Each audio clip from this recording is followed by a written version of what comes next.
Wondering what the STARS record is and why it matters for your Pitt application?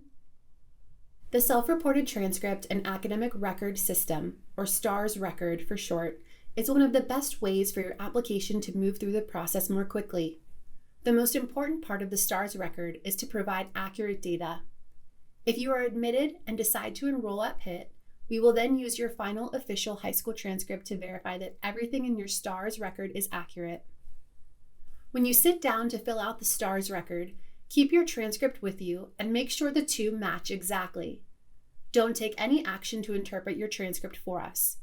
We have our own processes to make GPA calculations, and we'll take care of it in the review process.